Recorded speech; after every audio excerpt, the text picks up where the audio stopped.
안녕하세요. 노년대책위원회 노박사입니다. 오늘 저는 노후 준비에 대해 이야기하려고 합니다. 아마 대부분은 노후를 행복하고 편안하게 보내고 싶으실 거예요. 그런데 우리가 정말 준비를 잘하고 있는 걸까요? 먼저 우리는 모두 장수 리스크에 대해 고민해 봐야 해요. 요즘 100세 시대라는 말 많이 들어보셨죠? 그런데 100세까지 사는 일이 축복이 아니라 준비가 안 됐다면 큰 부담이 될 수도 있습니다.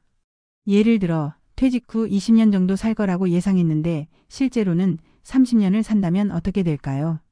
예상치 못한 10년은 오롯이 우리의 책임으로 남게 됩니다. 우리나라의 경우 예상보다 평균 2배 더 오래 살 가능성이 있다고 합니다. 일본이나 미국보다 훨씬 높아요. 이게 왜 문제냐면 우리나라 사람들은 갑자기 기대 수명이 늘어나는 상황에 익숙하지 않기 때문이에요. 지난 40년간 우리나라 기대 수명은 무려 26년이나 늘었어요. 그래서 더더욱 대비가 필요하답니다. 그리고요, 나이가 들어도 건강이 따라주지 않으면 아무 소용이 없어요. 건강 리스크를 준비하셔야 합니다. 많은 분들이 퇴직 후 생활비가 줄어들 거라고 예상하시는데 특수 질병 때문에 오히려 생활비가 늘어나는 경우가 많습니다. 암이나 치매 같은 질병은 누구에게나 올 수 있습니다. 젊을 때 건강을 잘 관리하는 것도 중요하지만 보험 하나쯤 준비해 두는 것도 잊지 말아야 해요.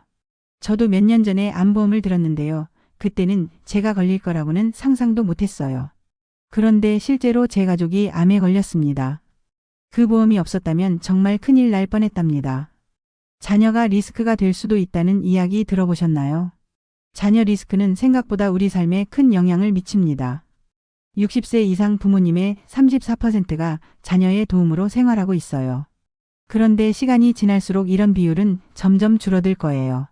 미국은 0.5%, 일본은 2.5% 정도로 아주 낮아요. 문제는 우리나라 부모님들 대부분이 자녀 교육비에 전 재산을 쏟아붓고 정작 본인의 노후 준비는 하지 못하고 있다는 거예요.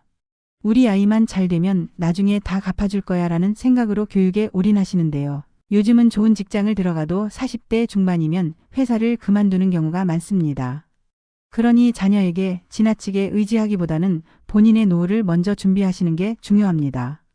다음으로 재산의 편중 리스크를 말씀드릴게요. 우리나라 대부분의 재산은 부동산에 집중돼 있어요. 수도권에 사는 50대 분들의 평균 자산이 5억 4천만 원인데 그중 4억 6천만 원이 집값이에요. 나머지 금융자산은 2천만 원에 불과하답니다. 이런 상황에서 노후 생활비를 충당하는 건 정말 어렵겠죠? 게다가 부채까지 많은 경우라면 문제는 더 심각해져요. 부동산에만 집중된 재산 구조는 장기적으로 큰 리스크를 가져올 수 있어요. 이제는 금융자산의 비중을 점차 늘려가야 합니다. 마지막으로 인플레이션 리스크도 간과할 수 없습니다. 물가가 매년 3%씩 오른다면 25년 후에 지금의 100만 원은 48만 원의 가치밖에 안 됩니다. 이런 상황에서 예금만으로는 노후를 대비하기 어려워요. 일부 자산을 투자 상품으로 운영해 물가 상승에 대비해야 합니다. 예를 들어 적립식 투자 같은 방식은 장기적으로 안정적인 수익을 얻을 수 있는 좋은 방법이에요. 여러분, 지금까지 5가지 노후 리스크를 말씀드렸는데요. 여기서 끝이 아닙니다. 우리가 퇴직 후에 30년, 40년을 어떻게 보낼지 고민하지 않으면 안 돼요. 하루에 11시간 정도의 여유 시간이 생긴다고 생각해 보세요. 그 시간을 어떻게 채울지 계획을 세우지 않으면 무료하고 공허한 삶이 될 수 있습니다. 단순히 돈을 벌기 위한 일이 아니라 나에게 의미 있는 활동을 찾아야 합니다.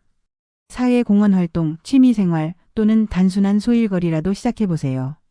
규칙적인 일이 있는 분들이 그렇지 않은 분들보다 훨씬 더 만족스러운 노후를 보낸다는 연구 결과도 있습니다.